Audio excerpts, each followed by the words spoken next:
होते हैं। ठीक है, आज की क्लास में हम बात करेंगे एंडोक्राइन सिस्टम।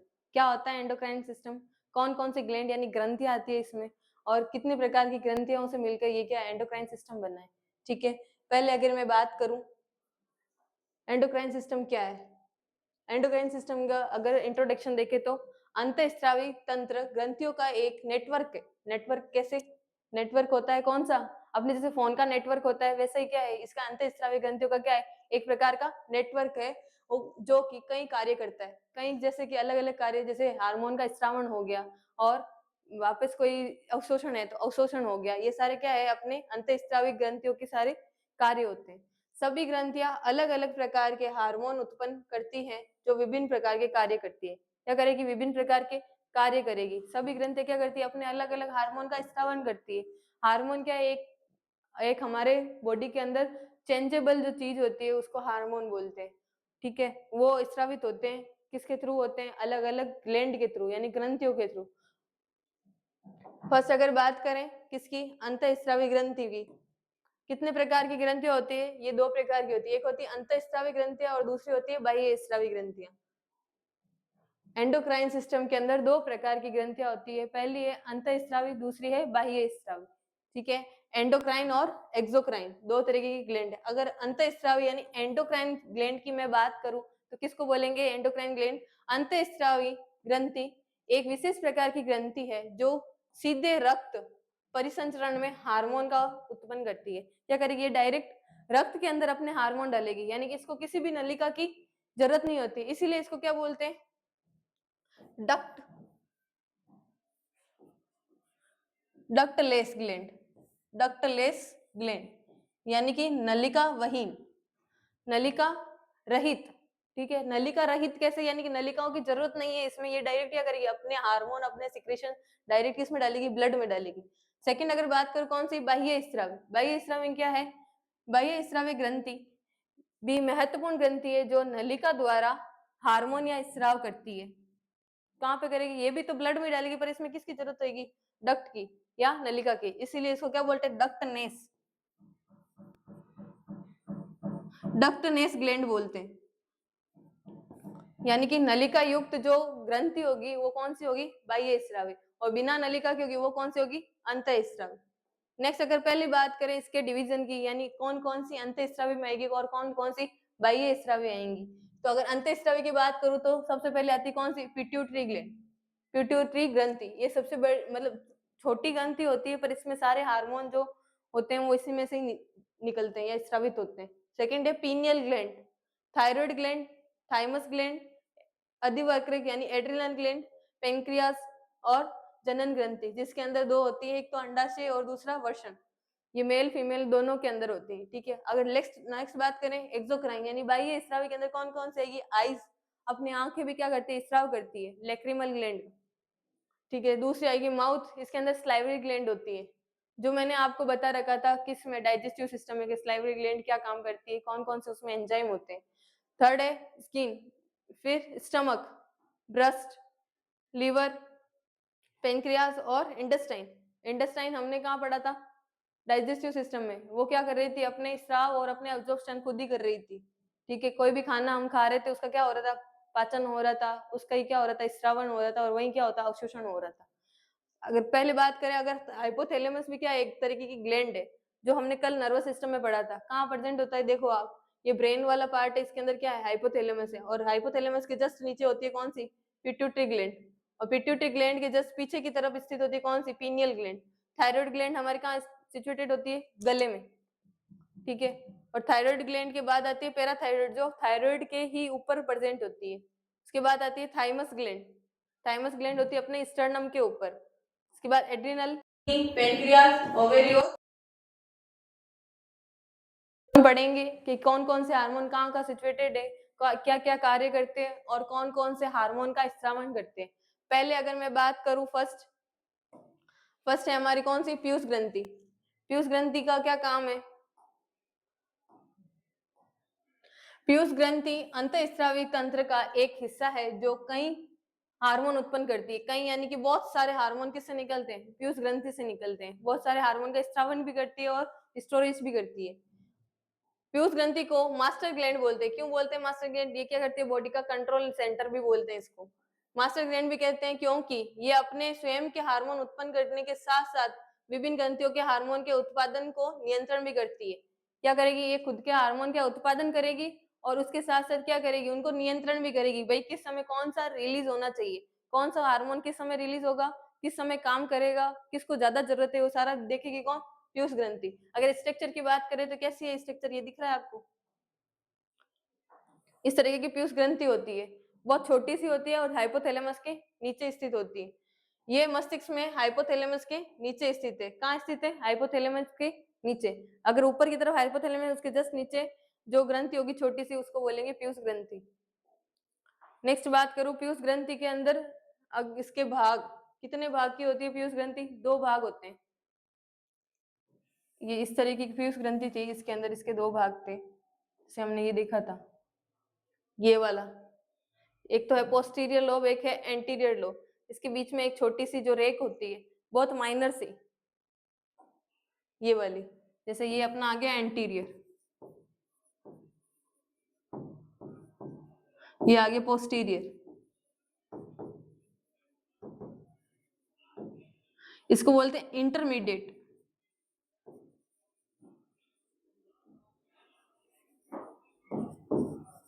इंटरमीडिएट ये हमारे अंदर जो मनुष्य है, मनुष्य में डेवलप नहीं होता है, जानवरों में ये डेवलप्ड होती है। इसकी वजह से उनको आभास हो जाता है किसी भी चीज का कि अब कुछ घटनाएं घटने वाली है, या अपने जो पिछले जन्म का याद है उसकी वजह से इनको क्या होता है? याद होता है। ये हम हमारे अंदर डेवलप नहीं होती। ये 85% पार्ट बनाती है किसका? पीयूष ग्रंथि का। और ये 15% पार्ट बनाती है पीयूष ग्रंथि का। ये 15% होती है, ये 85%। ठीक है, और ये बीच वाली ना के बराबर है, तो इसको कोई गिनने में कोई मतलब नहीं है इसका। फर्स्ट अगर बात करूं कौन सी? अग्रपाली यानी फ्रंटल लोब, एंटीरियर लोब, या इसको बोलते हैं एडिनो हाइपोफाइसिस। एडिनो हाइपोफाइसिस इसका साइंटिफिक मतलब जो मेडिकल नेम है। ठीक है, नेक्स्ट अगर बात करें पश्चपाली यानी बैक लोब या पोस्टीरियर लोब या न्यूरो हाइपोफाइसिस। 2 तरीके की होती है। अगर फर्स्ट की बात करें कौन सी? Anterior lobe. एंटीरियर लोब या एंटीरियर पिट्यूटरी ग्लैंड, इसके अंदर क्या होगा? ये अपने अपने हार्मोन का स्रावन करती है। इसके अंदर 7 तरीके के हार्मोन स्रावित होते हैं। फर्स्ट अगर बात करूं वृद्धि hormone, growth hormone. Growth hormone क्या है? यह हार्मोन शरीर की वृद्धि और विकास के लिए सबसे महत्वपूर्ण है। किसके लिए महत्वपूर्ण है? सर्दी मतलब वृद्धि और विकास के लिए। हमारे शरीर में अगर वृद्धि हो रही है, हाइट बढ़ रही है, विकास हो रहा है, दिमाग डेवलप्ड हो रहा है, तो ये कौन सा हार्मोन काम करेगा? उसमें ग्रोथ हार्मोन काम करेगा। कौन सा हार्मोन काम करेगा? वृद्धि वाला हार्मोन, ग्रोथ हार्मोन। ठीक है, इसे एसटीएच मतलब सोमेटोट्रोपिन हार्मोन भी कहा जाता है। कौन सा हार्मोन कहा जाता है? सोमेटोट्रोपिन हार्मोन भी कहा जाता है। नेक्स्ट बात करूं कौन सा? TCH, thyroid stimulating hormone. क्या होता है थायराइड स्टिमुलेटिंग हार्मोन? ये हार्मोन थायराइड हार्मोन के उत्पादन के लिए थायराइड ग्रंथि को उत्तेजित करेगा। जैसे कि अगर किसी को थायराइड हार्मोन की कमी है तो पिट्यूटरी ग्लैंड किसको भेजेगी? स्टिमुलेटिंग हार्मोन को, यानी कि उसको स्टिमुलेट करेगा, उत्तेजित करेगा कि भाई तू चल और अपना काम कर। किस पे काम करेगी वो? टीसीएच यानी थायराइड पे काम करेगी। थायराइड स्टिमुलेटिंग हार्मोन क्यों नाम दिया? कि ये थायराइड के ऊपर ही काम करेगी। स्टिमुलेट यानी कि उसको उत्तेजित करना। कोई हमारे साथ चल रहा है और हम उसके साथ जा रहे हैं और वो चलने से मना कर दे तो हम क्या बोलते हैं? चल तू हमारे साथ चल। हम उसको क्या कर रहे हैं? उत्तेजित कर रहे हैं कि चलने के लिए रेडी कर रहे हैं। तो ये भी क्या करेगा? हार्मोन जाके थायराइड हार्मोन पे काम करेगा कि आपके शरीर में क्या है, किसकी कमी हो गई? T3 या T4 की कमी हो गई है, तो क्या करना है आपको? रिलीज करना है। क्या करना है? रिलीज करना है। कौन सा हार्मोन? Thyroid hormone. ठीक है, नेक्स्ट अगर बात करूं एसीटीएच, एडिनो कॉर्टिकोस्टेरॉइड हार्मोन, ये कहाँ होता है? ये है हार्मोन कोर्टिसोल हार्मोन उत्पन्न करने के लिए अधिवर्कक ग्रंथि को उत्तेजित करता है। कौन सी ग्रंथि? अधिवर्कक यानी एड्रिनल ग्लैंड। किसके ऊपर होती है? किडनी के ऊपर 2 ग्लैंड होती है। मैंने आपको जब रीनल सिस्टम पढ़ाया था उसके अंदर मैंने बताया ये कौन सी है? रीनल सिस्टम है, इसके ऊपर ये वाली ग्रंथि होती है एड्रिनल। किसके ऊपर होती है? वक्रक, इसीलिए इसको अधिवक्रक बोलते हैं। ठीक है, ये वक्रक यानी किडनी के ऊपर स्थित होती है। इसमें क्या करेगी? कोर्टिसोल जो हार्मोन है उनको क्या करने का? उत्तेजित करने का काम करेगी। ठीक है, नेक्स्ट अगर बात कौन सा? प्रोलैक्टिन। प्रोलैक्टिन क्या है? एक प्रकार का हार्मोन है जो क्या करेगा, दूध के उत्पन्न करने के लिए महिलाओं में स्तन को उत्तेजित करता है, उसको क्या करेगा, स्टिमुलेट करेगा, किसको, स्तन को, कि भाई आपको के अंदर क्या बनना चाहिए, दूध बना हुआ है, उसको क्या करो, बाहर निकालो। ये कब काम करता है, जो गर्भाशय मतलब सॉरी जब गर्भ धारण होता है तब से ये प्रोलैक्टिन हार्मोन फीमेल के अंदर एक्टिव होता है, ठीक है। और जैसे डिलीवरी हो गई, बच्चा होने के बाद ये हार्मोन क्या होता है, उस समय काम करता है। डिलीवरी के बाद जो हार्मोन काम करेगा उसको बोलेंगे प्रोलैक्टिन हार्मोन, जो क्या काम करेगा, जो हमारी दूधीय ग्रंथि होती है, मिल्क वाली जो ग्लैंड है, ठीक है, उसमें क्या करेगा, उत्तेजित करवाने का काम करेगा। नेक्स्ट बात करूं, फॉलिकल स्टिमुलेटिंग हार्मोन एफएसएच, ये क्या होता है, ये है महिलाओं में अंडे के उत्पादन के लिए सबसे महत्वपूर्ण है। ये क्या करेगा, जो ओवेरी है, ओवेरी के अंदर जैसे ये हमारी ओवेरी होती है, इसके अंदर छोटे छोटे से फॉलिकल्स होते हैं। फॉलिकल्स मतलब जैसे ये फॉलिकल्स का नाम आया ना, फॉलिकल्स होते हैं, उनको क्या करेगा, मेच्योर करवाएगा। मेच्योर बोले तो एकदम परिपक्व बनवाएगा। परिपक्व बनाने में कौन सा हार्मोन काम आएगा, एफएसएच काम आएगा। फीमेल के अंदर अगर कोई भी पीरियड से रिलेटेड कोई प्रॉब्लम हो, या फिर कोई भी प्रेगनेंसी रिलेटेड प्रॉब्लम हो जिसमें प्रेगनेंसी नहीं हो रही है, उस समय भी कौन सा हार्मोन की कमी की वजह से नहीं होता, फॉलिकल हार्मोन की कमी से। फॉलिकल्स के अगर मेच्योर ही नहीं होंगे तो वो ओवर रिलीज ही नहीं होगा। ओवर रिलीज नहीं होगा तो क्या नहीं होगा, फर्टिलाइजेशन नहीं होगा। अगर फर्टिलाइजेशन नहीं होगा तो गर्भ धारण नहीं होगा। तो उसमें कौन सा काम करता है, एक तो एफएसएच। दूसरा मैं बात करूं कौन सा, एलएच, ल्यूटिनाइजिंग हार्मोन। ये क्या, ये हार्मोन महिलाओं में एस्ट्रोजन हार्मोन के उत्पादन में मदद करता है। कौन से हार्मोन में मदद करेगा, एस्ट्रोजन। जैसे एलएच आएगा वो क्या करेगा, एस्ट्रोजन को लेके आएगा। एस्ट्रोजन की वजह से क्या आएगा, ये ल्यूटिनाइजिंग हार्मोन आएगा। और पुरुषों में टेस्टोस्टेरोन हार्मोन के उत्पादन में भी मदद करता है। फीमेल में क्या करेगा, एस्ट्रोजन हार्मोन के उत्पादन में मदद करेगा, और जो मेल है उसके अंदर टेस्टोस्टेरोन हार्मोन को उत्पन्न करने में मदद करेगा। ये दोनों में काम करता है, फीमेल और मेल में, दोनों में क्या करेगा, एक में टेस्टोस्टेरोन और एक में एस्ट्रोजन, दोनों हार्मोन पे काम करेगा। नेक्स्ट अगर बात करूं कौन सी, पोस्टीरियर लोब। पोस्टीरियर लोब कौन सा पार्ट है, पीयूष ग्रंथि का दूसरा भाग है। उसके अंदर एडीएच हार्मोन है, ठीक है, इसका नाम है anti diuretic hormone. Anti diuretic hormone ये क्या काम करता है, ये शरीर को पानी के संरक्षण के लिए, क्या, बचाव के लिए मदद करता है। पानी के बचाव के लिए मदद करता है। अगर आपके अंदर पानी की कमी हो गई है, या फ्लूइड है वो बाहर निकल रहा है, तो उस समय कौन सा हार्मोन काम आएगा, एंटी डायूरेटिक। एंटी डायूरेटिक बाहर से भी देते हैं, जब पानी की कमी हो या फिर ज्यादा फ्लूइड बाहर निकल रहा हो तो एंटी डायूरेटिक देते हैं, ठीक है। नेक्स्ट बात करूं ऑक्सीटोसिन। ये ऑक्सीटोसिन कौन सा है, ये भी किससे निकल रहा है, पोस्टीरियर लोब से। पोस्टीरियर लोब से दो ही हार्मोन निकलते हैं, एक तो है एडीएच और दूसरा है ऑक्सीटोसिन, ठीक है। ये है स्तन के दूध के उत्पादन में महत्वपूर्ण है। दूध बनाने का काम कौन करता है, ऑक्सीटोसिन, और उत्तेजित करने का काम कौन करता है, प्रोलैक्टिन, ठीक है। दोनों को कामों को मर्ज मत करना, शामिल मत करना। एक सिर्फ बनाने का काम करेगा, दूसरा उसको उत्तेजित करने का या स्रावन करने का काम करेगा। ये गर्भाशय के संकुचन के लिए भी महत्वपूर्ण है। जब डिलीवरी होती है उस समय क्या करेगा, संकुचन यानी कॉन्ट्रेक्शन करवाने का काम करेगा, किसको, हमारे जो यूट्रस है, यूट्रस को कॉन्ट्रेक्शन करवाने का काम करता है, ठीक है, जिससे क्या हो, बच्चा डिलीवरी हो जाए और वो बच्चा बाहर आ जाए। और अगर उसमें अपने जो नेचुरली अगर संकुचन नहीं हो, उसमें ऑक्सीटोसिन नहीं निकले, तो बाहर से आर्टिफिशियली डॉक्टर क्या करते हैं कि इंजेक्शन देते हैं ऑक्सीटोसिन का, जिससे बच्चे की डिलीवरी में आसानी हो। कॉन्ट्रेक्शन करवाने का काम करता है ऑक्सीटोसिन। नेक्स्ट बात करूं थायराइड ग्लैंड। थायराइड ग्लैंड ये आपको दिख रही है, ये अपनी क्या है, वोकल कॉर्ड है। वोकल कॉर्ड यानी कि स्वर यंत्र। उस स्वर यंत्र के अंदर ये बना होती है तितली आकार की, ठीक है। ये इस प्रकार की दिख रही है, ये वाली है, ये हमारी है थायराइड ग्लैंड। क्या होती है थायराइड ग्लैंड, थायराइड ग्लैंड सबसे बड़ी अंतःस्रावी ग्रंथि है। कौन सी सबसे बड़ी अंतःस्रावी ग्रंथि है, थायराइड ग्लैंड। अगर क्वेश्चन आ जाए हमारे शरीर की सबसे बड़ी अंतःस्रावी ग्रंथि कौन सी है, ठीक है, एंडोक्राइन ग्लैंड कौन सी है ऐसी, वो है कौन सी, थायराइड ग्लैंड। ये क्या करेगी, श्वास नली यानी ट्रेकिया के सामने, ये जो दिख रहा है आपको, ये सी शेप वाला, मैंने बोला था इस तरीके के सी शेप होते हैं इसके अंदर, तो ये जो डिस्क दिख रही है आपको, ये है, ठीक है, ट्रेकिया के सामने बनी हुई है। ट्रेकिया के सामने स्वर यंत्र के ठीक नीचे, ये जो है स्वर यंत्र है, इसके ठीक नीचे स्थित होती है। कौन सी ग्लैंड होती है? ये थायराइड ग्लैंड। यह आकार में तितली के आकार की होती है। तितली के आकार की दिख रही है आपको? इस तरीके की अपनी तितली होती है। अपन जब डायग्राम बनाते हैं इसी तरीके से बनाते हैं ना तितली का। तो ये तितली के आकार की जैसी पाई जाती है। पुरुषों की तुलना में महिला में इसका आकार बड़ा होता है। पुरुषों की मतलब तुलना में महिला में इसका आकार क्या होगा? थोड़ा बड़ा होगा। ठीक है।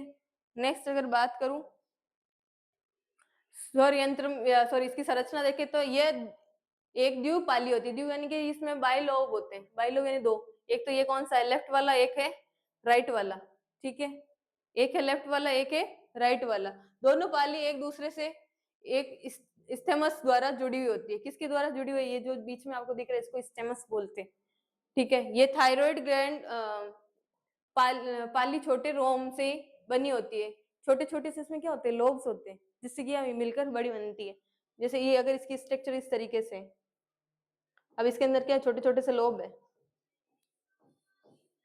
इतने छोटे छोटे से क्या है इसमें? लोब से। ये सारे लोब से मिलकर बनी होती है, जो कि स्ट्रोमा संयोजी ऊतक द्वारा एक दूसरे से जुड़े होते हैं। इसमें क्या है? ये अगर जुड़े हुए हैं तो किससे जुड़े हुए हैं? संयोजी ऊतक द्वारा, कनेक्टिव टिश्यू के द्वारा ये आपस में जुड़े हुए होते हैं।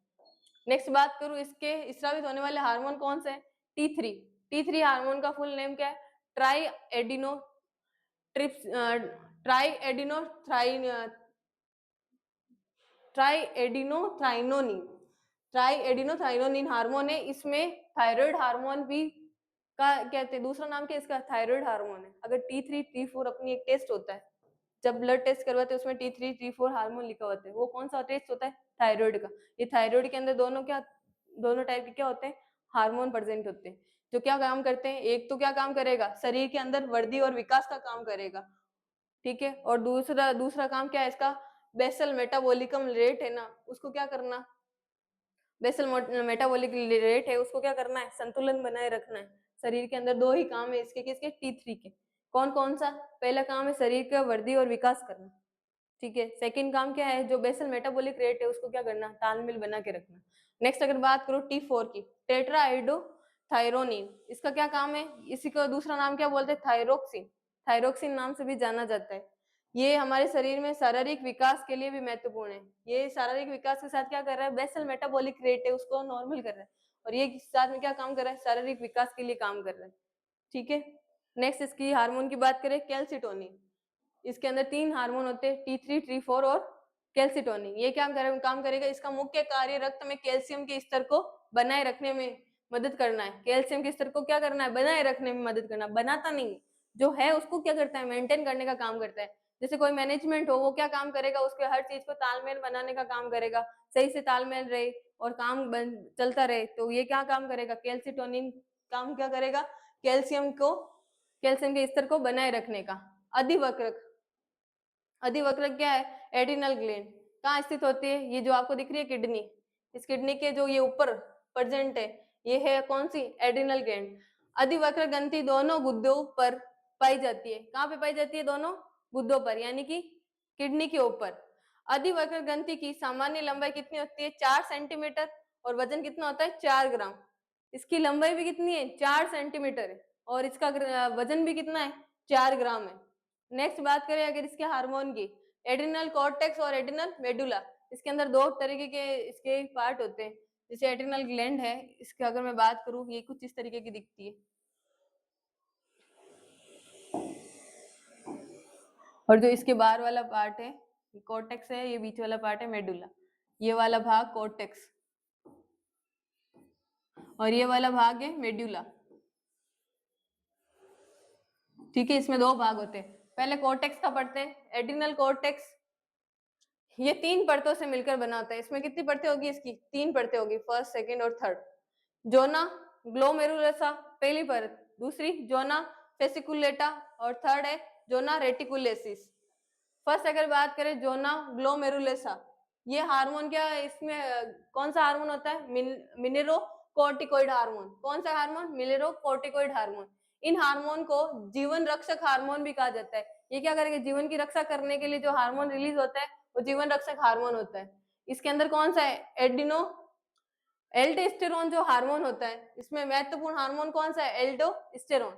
इसका कार्य क्या है? सोडियम का पुनः अवशोषण। अगर सोडियम क्या है निकल रहा है, पोटेशियम के उत्सर्जन की दर को बढ़ाना। एक तो क्या है, पोटेशियम के उत्सर्जन की दर को बढ़ाना और सोडियम के पुनः अवशोषण करना।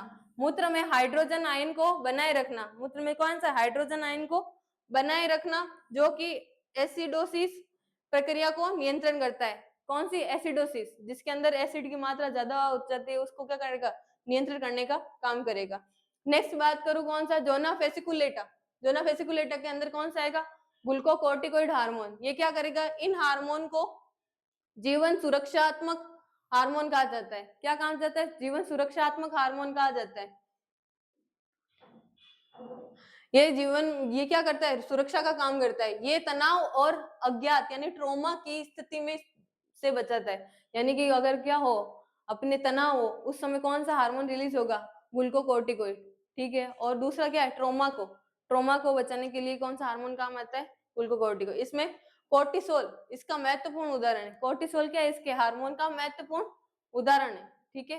थर्ड अगर बात करूं, जोना रेटिकुलेसिस, ये क्या है? ये क्या है? इस परतों द्वारा निर्मित होता है। एक कौन सी? एक तो इसको क्या बोलते हैं? सेक्स हार्मोन भी बोलते हैं। कौन से हार्मोन बोलते हैं? सेक्स हार्मोन बोलते हैं। क्यों? पुरुषों में कौन सा होता है? एक तो टेस्टोस्टेरोन और महिलाओं में एस्ट्रोजन। कौन से हार्मोन पे काम करता है? एक तो पुरुषों में टेस्टोस्टेरोन और महिलाओं में एस्ट्रोजन पे। ठीक है। नेक्स्ट अगर बात करें एड्रिनल मेडुला, वो कौन सी बात थी? एड्रिनल कॉर्टेक्स की बात थी। ये बात किसकी हो रही है? एड्रिनल मेडुला की। ये अधिवक्र ग्रंथि का आंतरिक भाग है। किसका? अधिवक्र ग्रंथि का आंतरिक भाग है। ये कॉर्निमोफिन कोशिकाओं से बना होता है। किससे बना होता है? क्रोमिनोफिन कोशिकाओं से बना होता है। एड्रेनालिन हार्मोन कौन सा है? इसमें दो तरीके के हार्मोन होते हैं। एक तो होता है एड्रेनालिन, दूसरा होता है नॉन एड्रेनालिन। ठीक है। एड्रेनालिन हार्मोन को दूसरा नाम बोलते हैं एपिनेफ्रिन। क्या नाम होता है दूसरा? एपिनेफ्रिन। इसका क्या काम है? ये हृदय पर कार्य करता है। किस पे कार्य करेगा? हृदय पर। यानी ये हृदय की गति को बढ़ाने में मदद करता है। क्या करेगा? हृदय की गति को बढ़ाने में मदद करेगा। ठीक है। दूसरा नॉन एड्रेनालिन यानी कि नॉन एपिनेफ्रिन, ये क्या काम करता है? ये हमारे शरीर में रक्तचाप को बढ़ाने में मदद करता है। रक्तचाप यानी बीपी, अगर किसी की बीपी कम हो गई हो तो वो किसके द्वारा बढ़ेगी? इस हार्मोन के द्वारा। ठीक है। नेक्स्ट अगर बात करें थाइमस ग्रंथि, थाइमस ग्रंथि कौन सी है? ये हमारे शरीर की क्या है? सैनिक ग्रंथि है। कौन सी? सैनिक ग्रंथि या रक्षक ग्रंथि है। ये स्टर्नम के सामने स्थित होती है। कहाँ स्थित होगी? स्टर्नम के सामने। ये जो स्टर्नम दिख रहा है इसके सामने जो स्थित होती है, लिप लाइक वाली, ये देखो लीफ के जैसी होती है। ठीक है। ये हमारे शरीर में कहाँ होती है? स्टर्नम के सामने। इसमें दो पाली होती है। किससी? दो पाली होती है। ये थाइमोसिन जो हार्मोन है उसका क्या करेगी? स्रावण करेगी। जो थाइमोसिन क्या काम करता है? ये थाइमोपोटिन, थ्रोम्बोपोटिन और टी लिम्फोसाइट, को क्या? परिपक्व बनाने का काम करता है, उससे संबंधित है। इसका कलर कैसा होता है? लाल भूरे रंग का कलर होता है। नेक्स्ट अगर मैं बात करूं तो ये क्या है? इसका 25 ग्राम जब वेट कब होगा? जब क्या होगा उसके अंदर जो पेशेंट होता है या फिर ये जब अपने अंदर क्या होगा कि जब पैदा होते हैं तब क्या होता है? इसका ग्रंथि का वजन कितना होता है? 10 से 15 ग्राम होता है। और जैसे जैसे एज बढ़ेगी इसका वजन क्या बढ़ता जाएगा। और किसी किसी में ऐसा हो जाता है कि उसके अंदर एट्रोफी हो जाए। एट्रोफी बोले तो अगर इस ग्रंथि के अंदर क्या हो जाए, इसकी शेप या साइज बढ़ जाए। ठीक है। इसकी शेप और साइज बढ़ने की वजह से इसका वजन कितना हो जाएगा? 25 ग्राम हो जाएगा। ये किसी किसी में होता है। ये एक डिजीज वाली कंडीशन है। अभी इतना इसके बारे में ध्यान नहीं देना है। ये मिडल स्टर्नम के ऊपरी भाग में और स्टर्नम हड्डी के पीछे स्थित होती है। कहाँ होती है? मिडल स्टर्नम के ऊपरी भाग में और स्टर्नम हड्डी के पीछे। ठीक है। नेक्स्ट अगर बात करूं इसके वजन की, जनन के समय कितना होता है इसका वजन? 10 से 12 ग्राम और इसके बाद बढ़ता रहता है। और जब किशोर अवस्था आती है इसमें इसका वजन कितना हो जाता है? 35 ग्राम। और उसके बाद जब वयस्कता आती है तो इसका वजन कम होता जाता है। ये क्या हो जाती है? संकुचित होती जाती है। आज हमने क्या क्या देखा था? आज हमने देखा था अंतःस्रावी ग्रंथियों के बारे में और बाह्य स्रावी ग्रंथियों के बारे में। ठीक है। कौन कौन सी एंडोक्राइन ग्लैंड कौन कौन सी, इसको दो भागों में बांटा था। कौन कौन से भाग थे इसके? अंतःस्रावी, एंडोक्राइन ग्लैंड और एक्सोक्राइन ग्लैंड। ठीक है, एंडोक्राइन ग्लैंड के अंदर हमने क्या क्या बात करी थी? पीयूष ग्रंथि के बारे में बात करी थी। कौन पीयूष ग्रंथि के अंदर भी इसके कितने भाग थे? कौन सा था? पोस्टीरियर लोब और एंटीरियर लोब। और जो एंटीरियर लोब है उसके अंदर उसके कितने हार्मोन थे? इसके 7 हार्मोन थे। पहला हार्मोन कौन सा था? Growth hormone. ठीक है, कौन सा हार्मोन? Growth hormone. सेकंड कौन सा था? Thyroid hormone. थायराइड हार्मोन पहला क्या, ग्रोथ हार्मोन क्या करता है? वृद्धि और विकास का काम करता है। और थायराइड हार्मोन क्या करेगा? थायराइड ग्लैंड को उत्तेजित करने का काम करेगा। एसीटीएच क्या काम करेगा? ये हमारे अंदर के आदिवर्क के ऊपर स्थित होता है और ये क्या, आदिवर्क ग्रंथि को उत्तेजित करने का काम करता है। थर्ड हमने फोर्थ देखा था प्रोलेक्टिन, ये क्या करेगा? महिलाओं में स्तन को उत्तेजित करने का काम करेगा। उसके बाद देखा था एफएसएच और एलएच, ये दोनों किस पे काम करेंगे? फीमेल के रिप्रोडक्शन के ऊपर। और एलएच है जो पुरुषों के अंदर टेस्टोस्टेरोन को उत्तेजित करने में काम करेगा। नेक्स्ट अगर मैं बात करूं तो पोस्टीरियर लोब, पोस्टीरियर लोब में हमने क्या देखा था? एडीएच और ऑक्सीटोसिन। एडीएच का क्या काम है? ये हमारे शरीर में क्या करेगा? बचाव का काम करता है। किसमें? पानी की कमी से। अगर कुछ पानी की कमी हो जाए या फिर पानी से कोई मदद करनी हो तो ये काम, कौन सा हार्मोन काम करेगा? एडीएच। और अगर नेक्स्ट बात करूं ऑक्सीटोसिन, ये किसमें काम करेगा? गर्भाशय संकुचन में और जो दूध ग्रंथि है यानी कि मिल्क ग्लैंड है उसके अंदर मिल्क का फॉर्मेशन करने में काम करेगा। नेक्स्ट बात करें कौन से? थायराइड ग्लैंड की। तो ये थायराइड ग्लैंड क्या है? ये सबसे बड़ी अंतःस्रावी ग्रंथि है और इसका आकार कैसा होता है? बटरफ्लाई शेप का होता है। और इसके हार्मोन कौन कौन से? T3 और T4 और कैल्सिटोनिन। ठीक है, नेक्स्ट बात करूं अधिवर्कर ग्रंथि, तो इसके अंदर भी दो तरीके के इसके पार्ट होते हैं अधिवर्कर के, एड्रिनल कॉर्टेक्स और एडिनल मेडुला। जो एडिनल कॉर्टेक्स है उसके अंदर जोना ग्लोमेरुलसा, जोना फेसिकुलेटा और जोना रेटिकुलेसिस, ये 3 प्रकार की इसकी लेयर होती है। नेक्स्ट बात करें किसकी? एड्रिनल मेडुला की। एड्रिनल मेडुला के अंदर 2 हार्मोन थे, कौन सा? एड्रिनलिन और नॉन एड्रिनलिन। इसके बाद की थी हमने थाइमस। थाइमस ग्लैंड क्या है? ये मिडल स्टर्नम के ऊपर लिप लाइक स्ट्रक्चर होता है इसका, यानी पत्ती के आकार की जो संरचना होती है। ठीक है, और वो क्या काम करती है? टी लिम्फोसाइट, जो हमारे अंदर प्रतिरक्षा का काम करेगी। टी लिम्फोसाइट और उसको क्या करेगी? परिपक्व बनाने का काम करती है। आज हमने अंतःस्रावी ग्रंथियों के बारे में पढ़ा था। अगर कोई क्वेश्चन हो, क्वेरी हो तो आप पूछ सकते हैं। Thank you so much.